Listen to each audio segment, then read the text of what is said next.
Assalamualaikum warahmatullahi wabarakatuh. Perkenalkan, nama saya Mita Safitri. Saya dari SMA Muhammadiyah 4 Kendal, kelas 12 MIPA. Hari ini saya menjadi salah satu peserta dari ceramah Dai Nasional yang diadakan oleh Fakultas Dakwah dan Komunikasi UIN Wali Songo Semarang, memperingati Hari Dies Natalis UIN Wali Songo Semarang yang ke-51. Semoga UIN Wali Songo Semarang menjadi kampus yang berkeadaban dan berkemajuan. Oke teman-teman, tema hari ini yang sudah ditentukan oleh panitia yaitu pelajar dan santri bicara moderasi beragama. Teman-teman semuanya, sebelum kita membahas terkait moderasi beragama, tentunya kita harus tahu dulu apa sih moderasi. Moderasi sendiri adalah jalan tengah atau yang terbaik di antara dua hal yang mengalami kesenjangan sosial, gesekan sosial, atau dua hal yang buruk. Kemudian apa sih moderasi beragama yang akan kita bahas hari ini? Moderasi beragama adalah bagaimana cara kita bersikap, memandang, berperilaku melalui jalan tengah tadi dalam beragama supaya kita tidak berlebihan atau tidak ekstrim dalam menjalankan agama. Saya perlu tekankan kepada teman-teman bahwa moderasi beragama tentu beda dengan moderasi agama.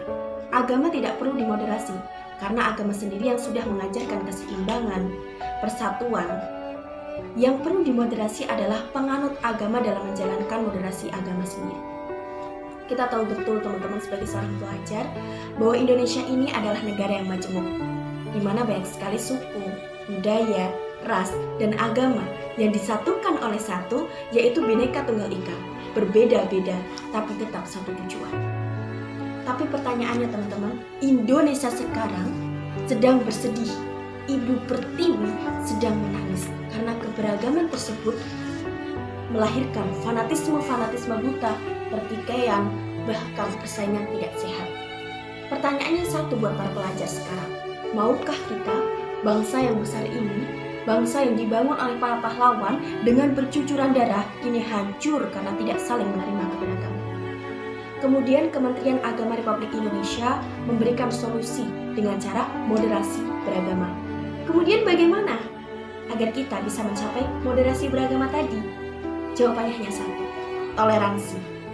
Allah sendiri mengatakan dalam Quran surat Al-Kafirun, lakum dinukum waliyadin, bagimu adalah agamamu dan bagiku adalah agamaku. Sudah, itu adalah prinsip toleransi yang Allah berikan. Orang Islam tidak menyembah apa yang disembah oleh orang-orang kafir. Begitupun sebaliknya, orang-orang kafir tidak menyembah apa yang orang-orang Islam sembah. Itu adalah prinsip toleransi yang langsung Allah berikan dalam Quran surat Al-Kafirun. Tapi uniknya teman-teman, di Indonesia ini banyak sekali yang memaknai toleransi. Ada seorang murid tanya kepada gurunya, Pak, Ramadan kemarin teman saya Kristen membawakan saya kue. Dia mengucapkan saya selamat Ramadan. Kemudian ketika Natal saya harus datang ke rumahnya. Apakah itu yang disebut dengan toleransi, Pak? Pertanyaannya teman-teman, di mana titik toleransi kalau seperti ini? Ini bukan toleransi namanya. Karena Allah sendiri bilang, bagimu adalah agamamu dan bagiku adalah agamaku. Sudah, kita menghargai, menganggap dia ada meskipun kita tidak menyetujui. Itu adalah prinsip toleransi. Ya, kita kalau mengajak orang dalam mengikuti agama kita, itu bukan bagian dari toleransi. Itu namanya dakwah. Paham ya? Kita sebagai seorang pelajar ataupun santri sangat memegang peranan yang sangat besar bagi bangsa Indonesia ini untuk mencapai perdamaian dan juga persatuan, untuk mencapai sila ketiga yaitu persatuan Indonesia. Makanya teman-teman, marilah kita sebagai seorang pelajar harusnya kritis, tidak boleh seperti daun yang jatuh ke air mengalir saja, udah ikut arusnya, tidak boleh. Kita harus kritis teman-teman, karena ini bersangkutan dengan keyakinan. Maka marilah teman-teman semuanya, saya mengajak sebagai pelajar di Indonesia tentunya, mari kita menerapkan moderasi beragama, tapi tidak keluar dari prinsip agama sendiri. Kita mencapai kesatuan, persatuan, dan kerukunan sehingga tercipta sila ketiga Pancasila Persatuan Indonesia.